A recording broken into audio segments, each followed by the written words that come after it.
time to chat about a weird little man again.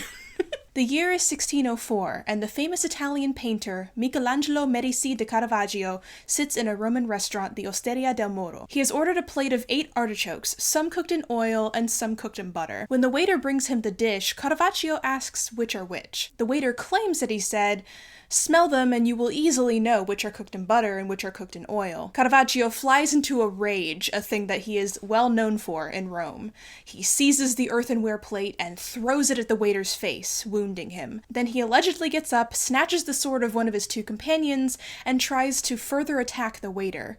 But the waiter escapes, quickly getting his wound treated at the local barber surgeon before contacting the police. This incident is one of the most well-known of Caravaggio's long life of chaos, but, of course, not as well-known as his beautiful paintings. He was a master of light and passionate compositions, and his work held a fiery quality to it that matched its creator. The artichoke incident wasn't Caravaggio's first run-in with the law, nor was it the last. And there's also a lot more to that incident that gets overlooked that we'll get into later. By the end of his short life, he will have been in exile and on the run from his various enemies for 4 years. What the hell did this man do? Why was he so unhinged? Let's take a journey through the chaotic roller coaster of Caravaggio's life. As usual, a brief disclaimer. This will not be a full biography of everything pertaining to Caravaggio. We won't be talking too much about his artwork itself either. Also, sorry in advance because there's a lot of Italian in this one, and I'll try my very best, but I will absolutely be butchering some names. It's inevitable. So before we get into Caravaggio's colorful life and criminal record, let's talk about today's sponsor, Scentbird. Ah yes, fall is now upon us, and if you're like me, you love perfumes and switching up different fragrances for different seasons. But perfume can be a big investment, and you'll need to be positive that you love that scent. This is where Scentbird comes in handy. Scentbird is a fragrance subscription service that gives you the opportunity to shop from up to 600 brands. It's a flexible subscription, so you can skip any month without penalties, and each month you'll get to pick exactly what perfume you want to receive. It comes in this honestly really nice looking sample bottle that's literally 8 times bigger than the perfume samples that you get at the store. They're like super tiny, but I know that these are going to last for a really long time. This month they sent me Confessions of a Rebel's Let's Be Real, Rachel Zoe's Fearless, and Versace's Bright Crystal Absolute. Each perfume sample also comes with these cards that tell you all the notes that it has, the ingredients, and exactly what company it's from, as well as where to buy it. For example, Confessions of a Rebel Let's Be Real has undertones of jasmine, tuberose, tonka bean, vanilla, and cashmere woods. Rachel Zoe's Fearless has undertones of cassis, coconut shavings, tuberose, amber, vanilla. I'm really in love with the Bright Crystal Absolute because it's got like peony and musk in there, and I personally love floral and warm scents. But all 3 of them are nice and warm, which is perfect for autumn. It's really nice. So all the information that you really want to have when you are looking to buy a perfume is right here on the cards for easy, quick reference. And on the back you can see exactly what the bottle looks like. All the brands on Scentbird are authentic and direct and span from luxury brands to indie brands. Plus, you can take a scent quiz on their website to help you figure out what scents you might like if you're not really sure, so there's something for everyone. Be sure to use my code Kaz to get your first month with Scentbird for only $11. Thank you so much to Scentbird for sponsoring this video, and now, let's get back to learning about Caravaggio and his wild antics. Michelangelo Merisi, later known as Caravaggio, after the city he was born in, was born on September 29, 1571, to Fermi Merisi and Lucia Aratori. The family had noble connections in the city, but was never particularly wealthy. Caravaggio came into the world only 7 years after the death of the famous Michelangelo Buonarroti. He was given his name after the archangel Michele, as he was born on his feast day. It was a particularly symbolic moment for his family and the Christian world at large, as this was a very charged moment in history with the conflicts between the Ottoman Empire and the Western Mediterranean. The Archangel Michele was believed to be the protector of the faithful from harm, and Caravaggio being born on his feast day was a perfect reason to make the angel his namesake. He was probably seen as the child of good fortune. Interesting. Michelangelo Merisi certainly did not turn out to be good luck for most of the people in his life, especially himself, so whoops. The family's connections to nobility but not actually being nobility was a constant source of anxiety in Caravaggio's life. In fact, a lot of his aggressions stemmed from perceived slights against his status. He spent much of his life in the city of Milan, which had a very particular culture for noblemen, which flowed through 16th to 17th century Italy at large. Often they didn't marry, as they saw being tied down to one woman as restrictive and unintellectual, which resulted in about 50% of the men in Lombardy having never married by the end of the 1600s. Caravaggio himself never married, but it's hard to say if this was due to him trying to just follow aristocratic ideals, or just because he could never be tied down by much of anything. But that's not to say that he wasn't religious or connected to institutions. One of the most prominent figures in Caravaggio's life was Archbishop of Milan, Carlo Borromeo. Borromeo had an extremely dour view of humanity and reformed the church heavily. He reinstated the right of the Archbishop of Milan to have a private army even. God, can you imagine if archbishops today were just allowed to have private armies? He basically tried to turn Milan into a religious police state. He tried, and failed, to ban dancing on Sundays. He tried to ban Carnival. He succeeded in banning tournaments, dances, plays, jousts, masquerades, and anyone who was caught attending them would be excommunicated. Really, just a joy of a man to be around. Obviously, nobody was a fan of this, and Borromeo had to walk back his restrictions in order to prevent a popular uprising by the people. But the atmosphere of Borromeo's Milan was deeply influential in Caravaggio and his work, even though his paintings were absolutely not aligned with Borromeo's views or tastes. In a way, Caravaggio's work internalizes certain aspects of these influences while also challenging them. For instance, as historian Andrew Graham-Dixon writes, the explanation for Caravaggio's own intensity of looking may also lie in the distinctive milieu of his youth, the milieu of Borromeo and Milan, a place where rigorous attempts were made to keep men and women apart. If the dangers inherent in the sense of touch disturbed Borromeo, he was yet more disturbed by the opportunities for corruption furnished by the sense of sight. The eyes, he pronounced, are like two gates to the castle of our body, so when they are in the devil's control, he's also the master of our heart, and can introduce into our soul whatever he wants. Consequently, since the eyes can introduce a great mischief into the soul, they are to be guarded with utmost diligence. Caravaggio would surely have been a very different artist had he not been exposed to the very particular nexus of Milanese attitudes that link to seeing, with guilt-ridden sensuality on the one hand, and salvation on the other. When he looked at people, nothing missed his attention, and sometimes his sensitivity may have fooled him into seeing things that really were not there. When people looked back at Caravaggio, they did so at their peril. Caravaggio's often religious paintings are heavily charged by gaze and touch in a way that screams resistance to the piety of the environment that he grew up in. When the bubonic plague arrived in Milan around 1576, Borromeo took this as an opportunity to further tighten his grip on people's spirituality. For centuries, Christians believed that plague was brought by malicious Jewish people, because Jewish people are always the fucking scapegoats. Somehow, this wasn't the case during this outbreak. For a while, people actually blamed the Spanish. During this time, Milan had a Spanish governor and was governed largely by Spain, and the Milanese people hated it. And for once, this paranoia was at least partially rooted in truth.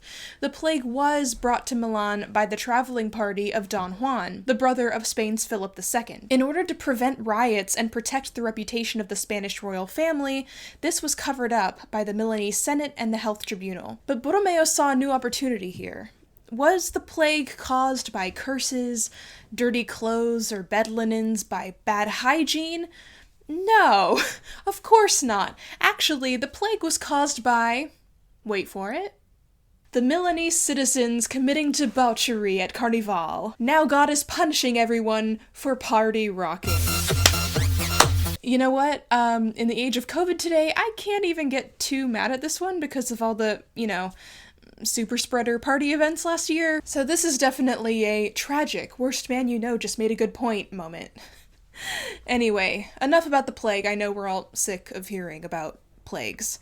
I'm just trying to set up the framework of Caravaggio's psyche. Why are you like this? The plague took the lives of Caravaggio's father and grandparents all within a day of each other, and his uncle earlier the same year. After the plague went away, Caravaggio at age 13 in 1584 became apprenticed to Simone Perezzano to learn how to become a painter. By all accounts, he was kind of a shit student, but ended up mastering the art anyways.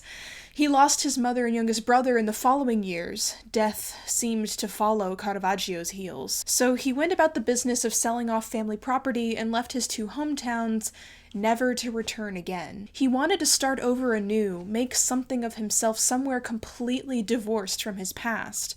And with good reason. His final years in Milan were marred by violence as he got caught up in a rough crowd and was involved in various unclear crimes.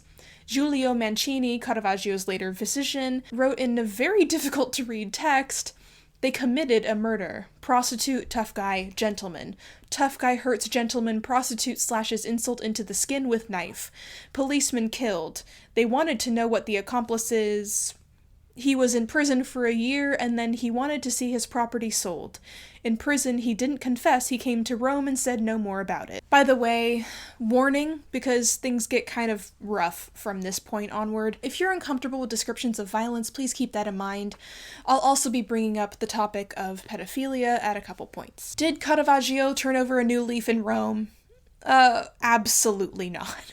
In fact, he got a lot worse, not helped by the fact that a lot of artists and just dudes in general in Rome at the time were just straight up violent shitheads. This was in part because culturally, a man's honor and his reputation were linked, and so any perceived slight against his honor must be corrected or paid.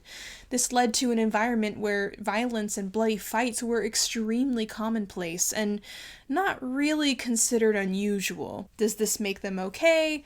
No, it doesn't. But what it means is that Caravaggio wasn't, randomly a violent piece of garbage.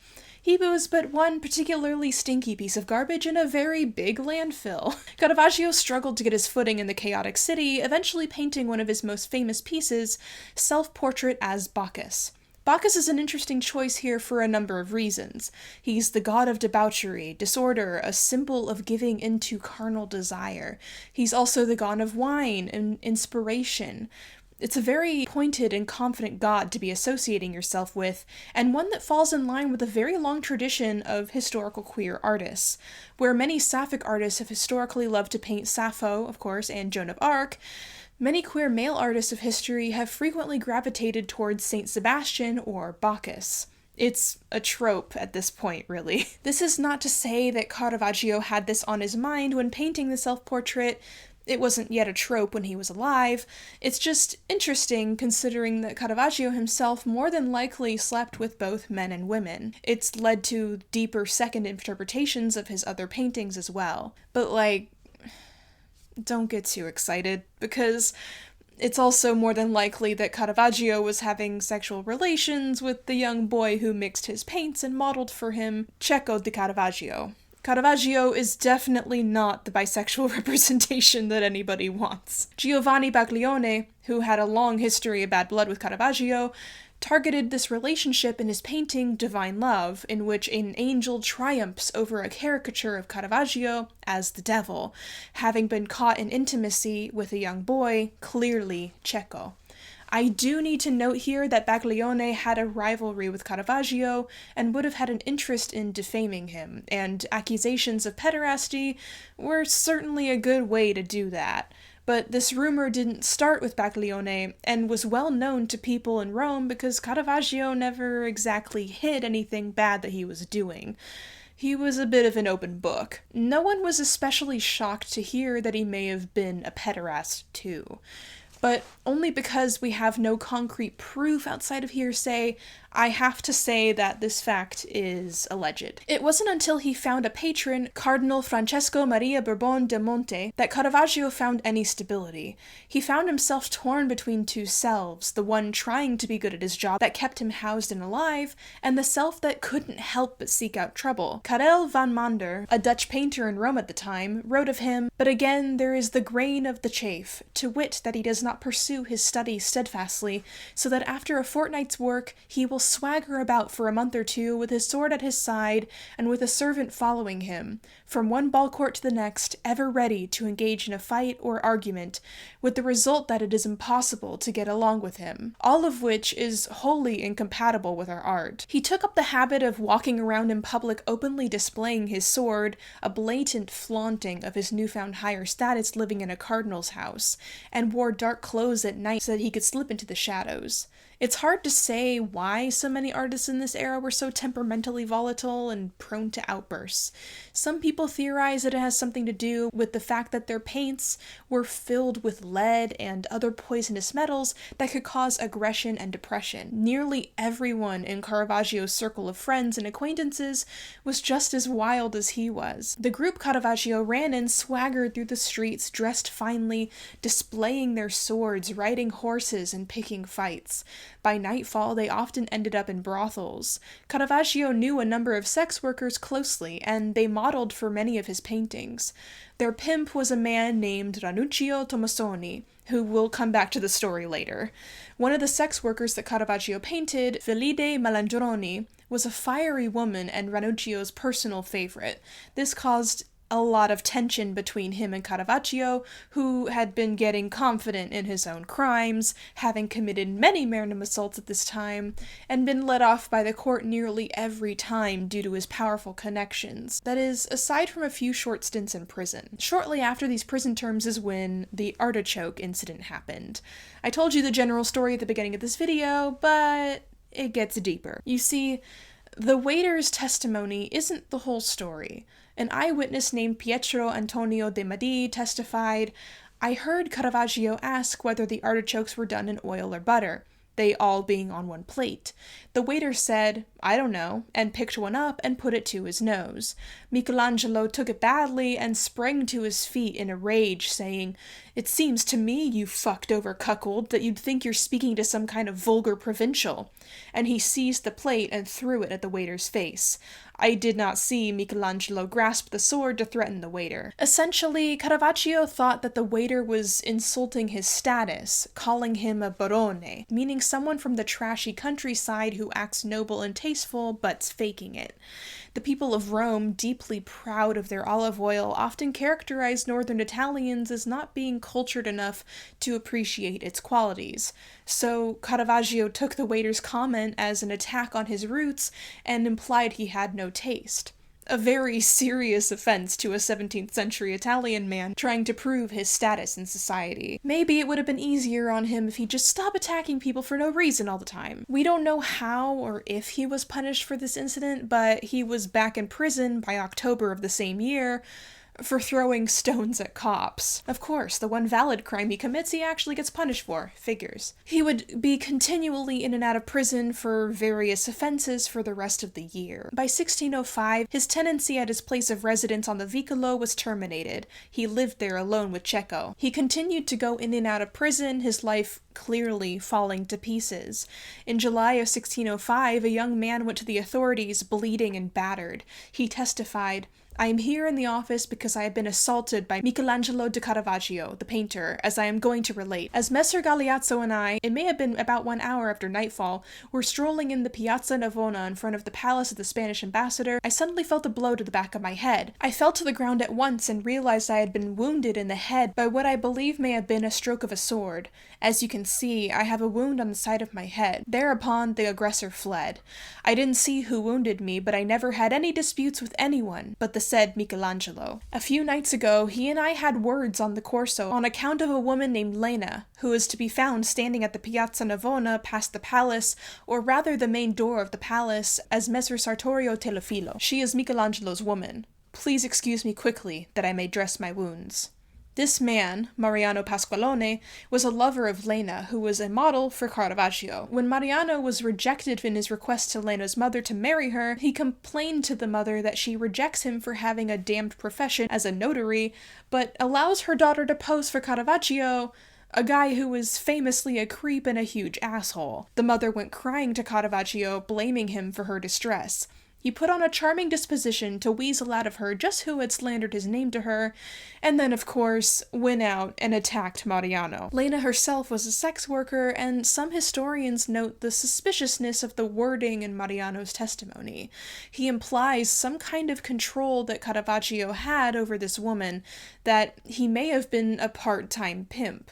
Many of the female models in his paintings were sex workers, so it makes sense that this would have been part of Caravaggio's deal in order to have models that he didn't have to pay. Andrew Graham-Dixon also points out that this would explain Caravaggio's seemingly random crimes and walks that often happened in the middle of the night or very early morning. All of this came to a head in 1606, when Ranuccio Tomassoni and Caravaggio faced each other on a tennis court.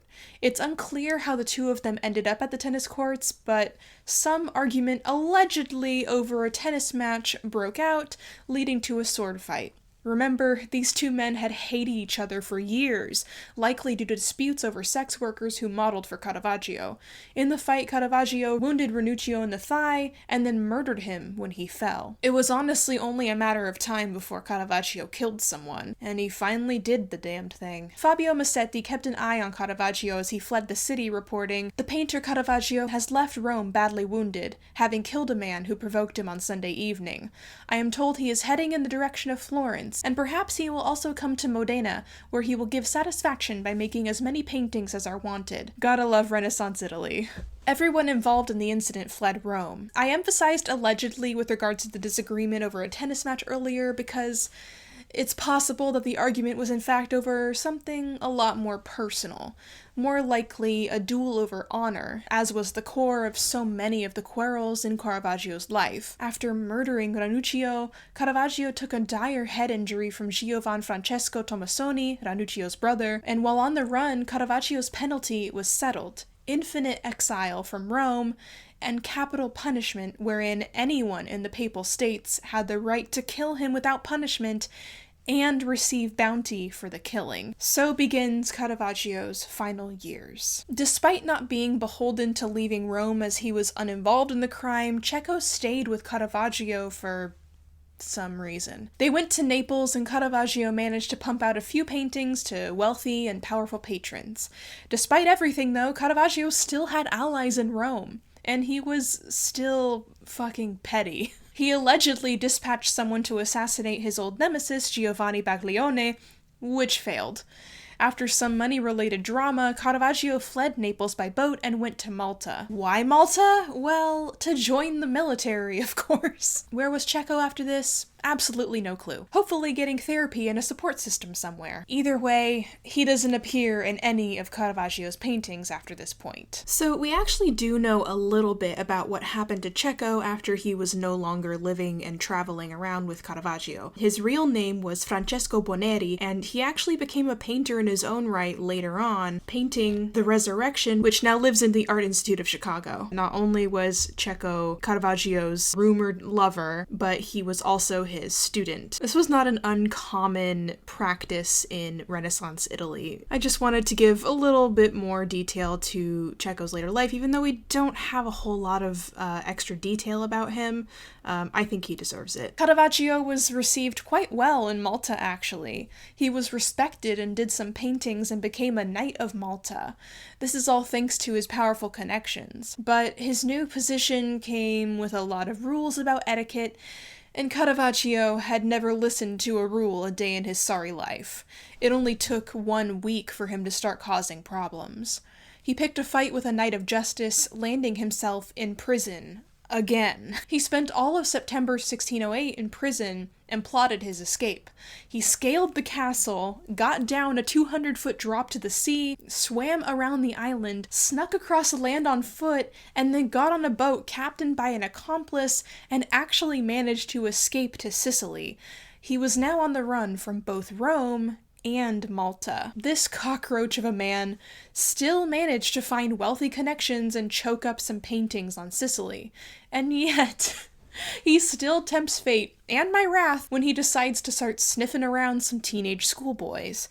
Francesco Susinno wrote, He used to disappear during the holy days to follow a certain grammar teacher called Don Carlo Pepe, who escorted his pupils for recreation to the arsenal. Their galleys used to be built. Michele went to observe the positions of those playful boys and to form his inventions.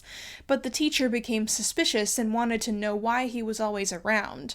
The question so disturbed the painter, and he became so irate and furious that he wounded the poor man on the head. For this action, he was forced to leave Messina. In short, wherever he went, he would leave the mark of madness. He returned to Naples in 1609. In late October, Caravaggio was followed out of a brothel/tavern by a group of armed men and was ambushed. The next day, claims circulated in the papers that he had been murdered. But no, he hadn't been killed, but instead beaten and given a facial injury. The culprits behind the attack were his enemies from Malta. He never recovered fully from this attack. Caravaggio made an attempt to return to Rome in 1618. He had departed Naples on a felucca with 3 of his paintings.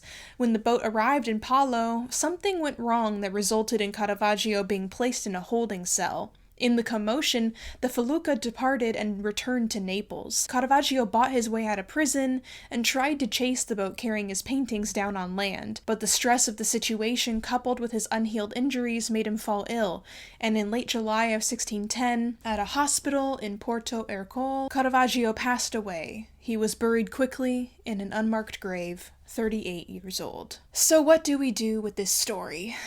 It's hard to say. It's tough to reconcile Caravaggio's beautiful paintings with his extremely ugly life story.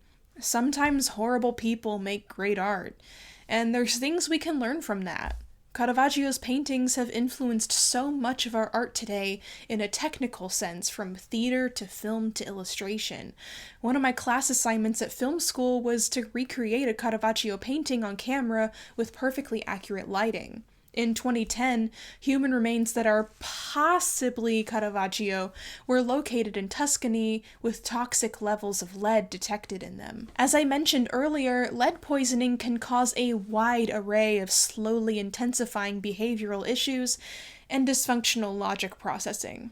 Of course, that's no excuse for Caravaggio's actions, regardless of if the bones are actually his or not, but it certainly helps explain them. He almost certainly had lead poisoning. If anything, knowing about his volatile life lends more context to his work, which, as many have said, lies between the sacred and the profane. Thank you again to Scentbird for sponsoring this video. Don't forget to use my code Kaz to get your first month with Scentbird for 30% off. On that note, wash thy hands, wear thy mask, and celebrate Caravaggio's upcoming birthday by eating some artichokes and not throwing them at anybody. Ciao!